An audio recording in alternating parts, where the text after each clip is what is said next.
Oi, gente, tá no ar mais uma edição de O Gol nas Américas, aqui pelo canal de YouTube de ogol.com.br. Bora pros destaques de hoje? A gente começa falando sobre Libertadores e Sul-Americana, a prévia da quarta rodada da fase de grupos das duas competições. No quadro Memória, vamos lembrar os 60 anos do último jogo de Libertadores disputado por Pelé. O Radar O Gol viaja até o Equador, onde um atacante panamenho está chamando a atenção na Copa Sul-Americana. E concluindo o nosso cardápio, no nosso quadro de estatísticas e curiosidades, a gente vai lembrar para você quais são os dois jogadores que mais fizeram gols em um só jogo de Libertadores. Tá preparado? O Gol nas Américas está no ar. Como é de costume, você sabe, semana que tem jogo de Libertadores, o Gol nas Américas já começa trazendo um panorama completo do que vem por aí na rodada. Quarta rodada da fase de grupos, a gente começa falando de Libertadores. Nesta terça, dia 6 de maio, o Botafogo visita o Carabobo lá na Venezuela. A bola rola às 7 da noite pelo Grupo A. No grupo, a liderança é da Universidade de Chile com 7 pontos, o Estudiantes tem 6, o Botafogo soma 13 e o Carabobo tem 1 pontinho. Por isso, ainda está no bolo, ainda está na briga. Botafogo recebeu o Carabobo no dia 8 de abril e foi um joguinho tinhoso, você lembra, né? Os gols só saíram depois dos 43 do segundo tempo, primeiro com Patrick de Paula, depois com Matheus Martins, 2-0 para o Botafogo. Foi o primeiro confronto do Botafogo contra um rival venezuelano na história da Libertadores. Botafogo que vai voltar a jogar na Venezuela depois de 31 anos. Teve lá jogando pela Copa Conmebol. No total, foram 4 jogos pela competição. Botafogo ganhou 2, empatou 2, mantém aí a sua sequência de jamais ter perdido para um clube venezuelano na competição. E agora outro jogo que vai começar às 7 da noite também pela Libertadores, só que no grupo D, é o jogo entre São Paulo e Aliança, que acontece em Lima. São Paulo visita, então é Aliança e São Paulo. No grupo tricolor, que é o grupo D, o São Paulo segue invicto, 7 pontos, tomou a liderança do Libertad, que tinha vencido nas 2 primeiras rodadas. O Libertad soma 6 pontos. O Aliança, que arrancou um empatezinho no Morumbi, tá numa situação interessante, ainda está vivo na briga porque ganhou do Tajeres na última rodada e está com 4 pontos. O time argentino não somou nenhum ponto nas 3 primeiras rodadas e já está praticamente fora da briga. Talvez ainda tenha alguma chance remota de chegar à Sul-Americana no playoff. No dia 10 de abril, você se lembra, né? O primeiro confronto entre São Paulo e Aliança, Ferreirinha deitou, fez 2 gols, São Paulo ganhava por 2-0, ele foi até substituído. Só que o Aliança, que tinha perdido todos os 19 jogos de Libertadores que tinha feito no Brasil até então, foi buscar um empate, com gols do Eric Castillo e também do Kevin Quevedo, arrancou um 2-2 e por isso está vivo na briga. Foi a primeira vez que os peruanos conseguiram pontuar também contra o São Paulo. Antes, 4 jogos e 4 vitórias tricolores na fase de grupos em 2004 e também na fase de grupos em 2007. No grupo E, nesta terça-feira, 9h30 da noite, vamos ter o reencontro de Fortaleza e Colo-Colo depois daquela tragédia que aconteceu lá no Chile. Você vai se lembrar, o jogo do dia 10 de abril foi interrompido porque houve invasão de campo por parte de torcedores organizados do Colo-Colo assim que eles tomaram conhecimento de que 2 adolescentes tinham sido atropelados e mortos do lado de fora do estádio antes da bola rolar. O jogo estava 0-0 quando foi interrompido no segundo tempo e o clube cearense pediu à Conmebol os 3 pontos da partida e ainda aguarda, né, a definição da comissão disciplinar. Fortaleza e Colo-Colo já tinham se enfrentado, estavam no mesmo grupo na Libertadores de 2022 e o engraçado é que o visitante sempre ganhou. O Colo-Colo ganhou no Castelão por 2-1 e no Monumental Davi Arejano perdeu do Fortaleza por 4-3. Vamos ver se o jogo dessa vez se resolve durante os 90 minutos e sem nenhuma intercorrência do lado de fora. Passando para quarta-feira, 7 de maio, 7 da noite, a bola vai rolar para Bahia e Nacional de Montevidéu, pelo grupo F. Esse grupo, o grupo da morte, tem um líder que pouca gente apostava, o Bahia, que está com 7 pontos, seguido do Inter com 5, o Atlético Nacional de Medellín tem 3 pontos e o Nacional de Montevidéu, que abriu 3-0 em cima do Inter, permitiu o empate, por isso só tem um pontinho. No dia 9 de abril, o primeiro encontro entre Bahia e Nacional lá em Montevidéu, no Gran Parque Central, deu Bahia, 1-0, gol do Eric Pulga. E o Bahia, com esse resultado, mantém-se invicto contra times do Uruguai. Todos esses confrontos aconteceram nessa Libertadores. 3 jogos, 2 vitórias e um empate. A vítima anterior tinha sido Boston River, ainda na fase preliminar da Libertadores. Também na quarta, pelo grupo G, 9h30 da noite, a bola vai rolar para Cerro Porteño e Palmeiras. Nesse grupo, o Palmeiras soma 9 pontos, o Cerro tem 4, o Bolívar tem 3 e o Sporting Cristal aparece com 1 pontinho. O Palmeiras é o único time que ainda tem 100% de aproveitamento na fase de grupos da Libertadores. E já pegou o Cerro, venceu lá em Assunção por 1-0, gol do Richard Rios no dia 9 de abril. Os paraguaios até ali tinham vencido todos os 5 jogos que fizeram na competição, afinal de contas tinham vindo também das fases preliminares. O retrospecto é amplamente favorável ao Palmeiras, 15 jogos com 9 vitórias alviverdes, 4 empates e só 2 derrotas para o Cerro, que pela 6ª vez caiu no mesmo grupo que o Palmeiras. E nos últimos 5 jogos entre Palmeiras e Cerro, 5 vitórias do Palmeiras. Também na quarta, 9h30 da noite, grupo C, estádio Madre de las Ciudades, vamos ter o Central Córdoba, a grande surpresa deste grupo C, recebendo o Flamengo depois daquele maracanaço, como eles gostaram de chamá-la na Argentina, a vitória surpreendente que colocou o Central Córdoba com 7 pontos, ao final de 3 rodadas, a LDU tem 5, o Flamengo tem 4 e o Deportivo Táchira da Venezuela ainda não pontuou. Essa surpreendente derrota do Flamengo para o time de Santiago del Estero no Maracanã pôs fim a uma invencibilidade rubro-negra que já durava 15 jogos contra argentinos, 8 vitórias e 7 empates, isso em jogos válidos pela Libertadores, desde que o Flamengo tinha perdido para o São Lourenço lá atrás em 2017. Foi a primeira vez que um clube argentino bateu o Flamengo pela Libertadores em pleno Maracanã. Histórico, né? Mas ainda assim, o retrospecto do Flamengo contra argentinos nessa competição é muito bom. Em 24 jogos, o Flamengo ganhou 13, empatou 8. E já contando a derrota para o Central Córdoba no primeiro jogo entre eles nessa Libertadores, são apenas 3 derrotas ao longo da história rubro-negra na Libertadores. Na quinta, dia 8, 9h30 da noite, o Inter vai até o Atanásio Girardot em Medellín para pegar o Atlético Nacional pelo grupo F. Você se lembra, né? O Inter é o segundo colocado, eu já falei aqui, tem 5 pontos, está atrás do Bahia com 7. Atlético Nacional soma 3 pontos, vai ter a volta do Inestrosa e o Nacional tem 1 pontinho. O Alan Patrick foi o grande nome, né? No primeiro encontro entre as equipes, vitória por 3-0 no Beira-Rio, dia 10 de abril, 2 desses 3 gols foram de pênalti. Era o reencontro entre essas equipes depois de 32 anos. Uma vitória inédita para o Inter, que na fase de grupos em 93 tinha perdido no Beira-Rio por 1-0 e empatado na Colômbia sem gols. Bora falar então da quarta rodada da fase de grupos da Conmebol Sul-Americana.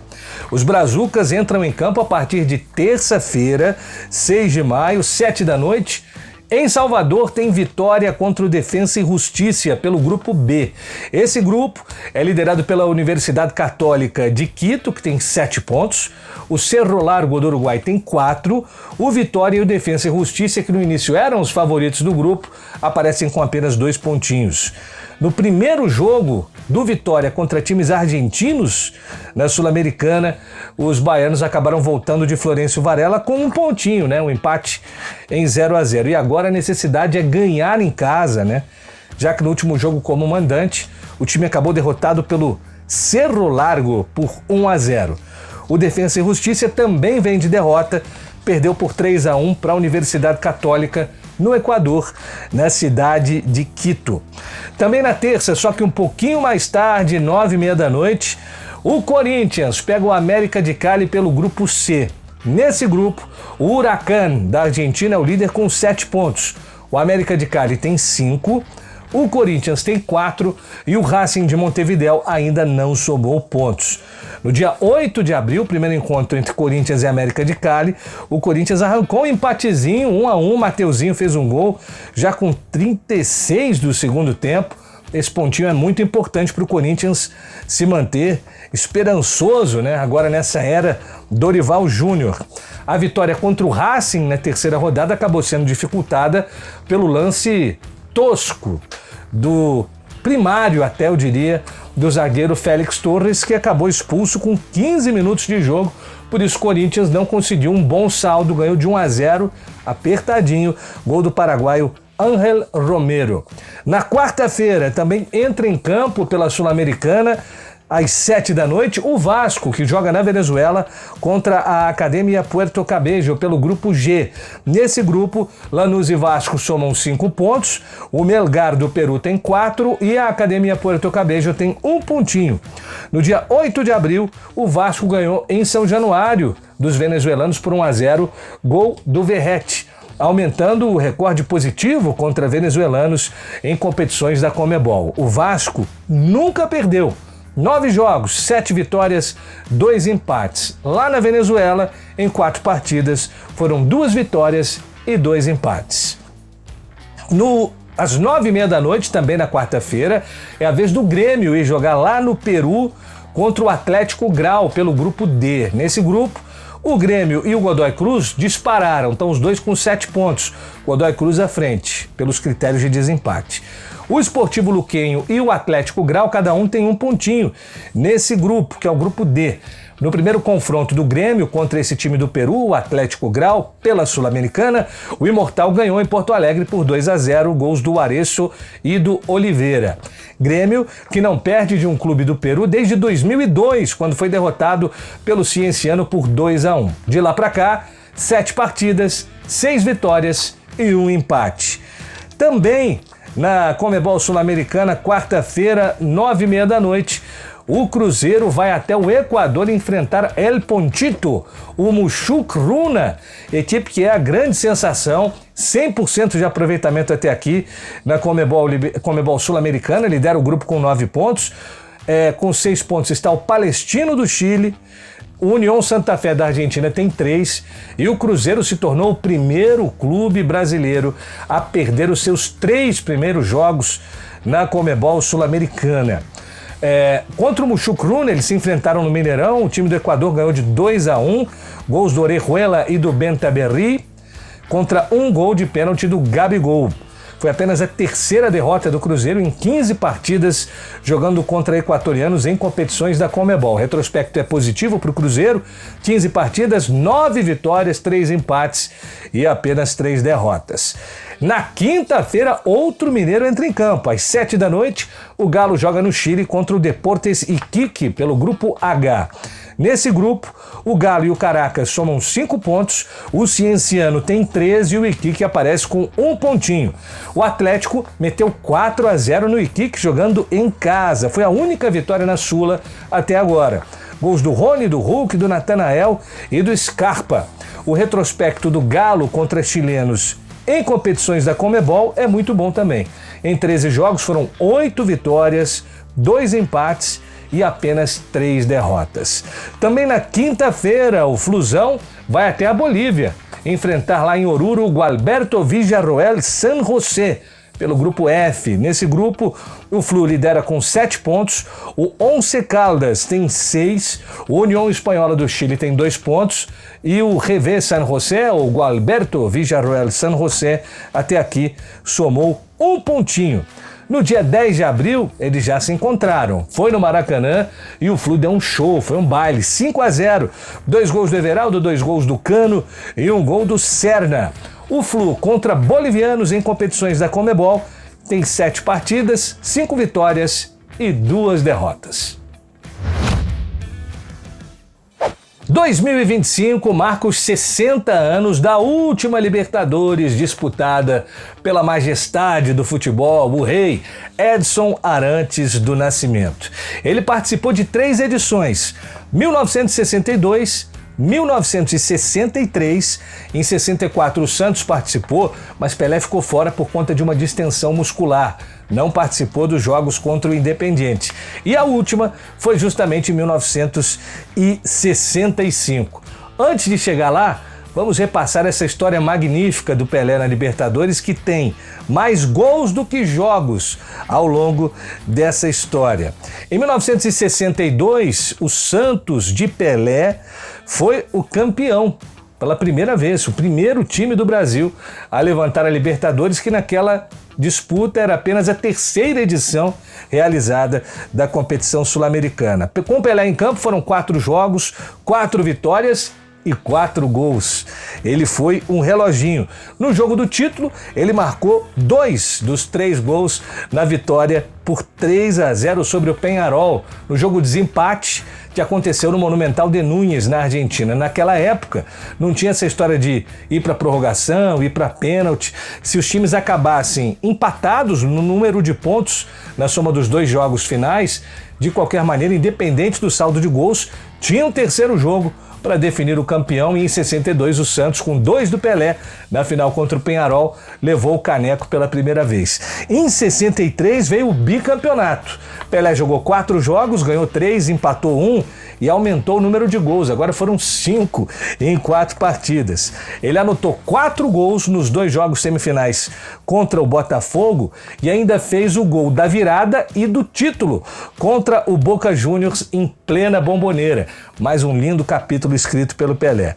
Em 64, eu repito, ele ficou fora das semifinais contra o Independiente por causa de uma lesão e voltou em 65 para tentar vingar essa derrota contra os argentinos, mas infelizmente para o Pelé e para o Peixe, o Santos acabou na 4ª posição. Pelé, nessa edição, jogou 7 partidas, ganhou 5, perdeu 2 e marcou o maior número de gols numa só edição da Libertadores. Foram 7 gols do Pelé em 7 partidas.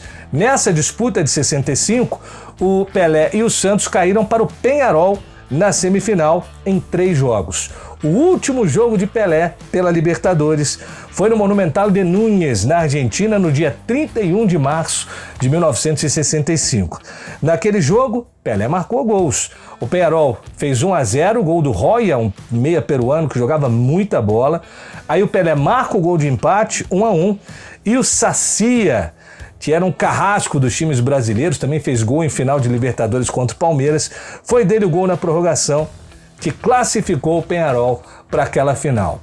Mas, somados os números e os títulos, 3 edições disputadas, 2 taças erguidas, 14 jogos disputados e 16 gols ao longo dessas 3 edições com a camisa do Santos. É a marca que não dá para apagar de Pelé na Conmebol Libertadores. E o Radar o Gol está com as suas antenas sempre passeando pelo continente em busca de talentos, de jogadores que possam, quem sabe, vir aqui para o futebol brasileiro. E a dica da semana vem do Equador, mas tem origem panamenha. Estou falando do atacante Ismael Díaz, de 27 anos, 1,82 m de altura, 72 quilos. Ele chegou a participar com a seleção do Panamá da Copa do Mundo de 2018, mas era muito jovem, participou apenas de uma partida. Ele andou pela Europa quando era mais novo, chegou a defender o time B do Porto, em Portugal, e já está há um tempo jogando no Equador. Esta é a 4ª temporada dele pela Universidade Católica de Quito. E esse começo de temporada do Ismael Díaz impressiona. Ele é um dos artilheiros da Conmebol Sul-Americana com 4 gols, ao lado do experiente Dairo Moreno, do Once Caldas, e no Campeonato Equatoriano ele já marcou 6 gols nas primeiras 10 rodadas. É um atacante longilíneo, de boa movimentação, ataca bem os espaços e é muito frio na frente do goleiro. É um cara que eu enxergo com totais possibilidades de, aqui no Brasil, defender uma equipe de Série B ou de Série C. 27 anos de idade, está no que teoricamente é o auge físico do jogador, em que você consegue aliar né? Já uma boa experiência com a parte física ainda na plenitude, então a dica do Radar o Gol essa semana é o artilheiro da Sul-Americana e um dos principais artilheiros também do Campeonato Equatoriano, o atacante panamenho Ismael Dias. Você sabe de quem é o recorde de mais gols marcados num único jogo da Conmebol Libertadores? Essa marca é dividida por 2 atacantes nascidos na Argentina e de gerações diferentes. O primeiro a conseguir 6 gols num só jogo foi Juan Carlos Sanches, argentino de nascimento, mas boliviano por opção. O Sanches, inclusive, você que já está aí na casa dos 50 pode até se lembrar. Nas eliminatórias para a Copa de 86, foi dele o gol da Bolívia na primeira vez que a Bolívia conseguiu pontuar jogando no Brasil pelas eliminatórias, o empate de 1-1. Juan Carlos Sanches foi o artilheiro da Libertadores de 85 com 11 gols e marcou 6 nesse jogo contra o Deportivo Itália, que fez recentemente 40 anos. Foi no dia 7 de abril de 1985. Ele fez gol de cabeça, gol de falta com a mãozinha ali do goleiro que deu uma frangada, e aí no segundo tempo, todos os 4 gols marcados dentro da área, 3 com o pé direito, 1 com o pé esquerdo. Era um centroavante de muita habilidade, muita categoria, não à toa está até hoje na história da Libertadores no top 20 de grandes artilheiros da história da competição. Ele fez um total de 25 gols na Libertadores, é o 16º maior artilheiro da história da competição, empatado com ninguém mais, ninguém menos que Riquelme, com o brasileiro Fred e com o uruguaio Sebastián Loco Abreu. Durante 37 anos, essa marca foi exclusiva do Juan Carlos Sanches. Aí chegou o Homem-Aranha para acabar com a brincadeira. Tô falando de Julián Álvares, jovem revelação do River Plate, num jogo contra o Aliança, no dia 25 de maio de 2022. Julián Álvares anotou, também como Sanches, 6 gols na goleada de 8-1 do River para cima do Aliança. E foi assim um espetáculo, né, de habilidade, de qualidade. Ele começou fazendo 1-0 de pé direito na saída do goleiro, fez um gol de carrinho para fazer 2-0 também com o pé direito e encerrou o primeiro tempo marcando um 3º gol de pé direito, esse de fora da área. No segundo tempo, ele fez o 5º do River, roubando do goleiro e marcando de canhota. Fez o 6º, encobrindo o goleiro com um toquinho de pé direito. E o 8º, novamente, foi de canhota, dessa vez dentro da área, um chute cruzado para marcar o 8º nesse jogo em que o Aliança ainda fez um gol de honra. Foi 8 para o River Plate, 1 para o Aliança.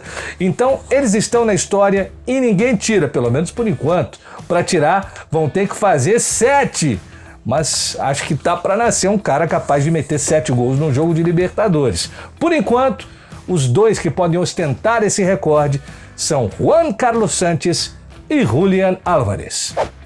Bom, espero que você tenha gostado do programa de hoje. Semana que vem a gente volta com muito mais novidades, informações, curiosidades, estatísticas, descobertas, porque esse programa é feito com muito carinho para todos vocês. Obrigado por estarem com a gente, grande abraço, até semana que vem, tchau!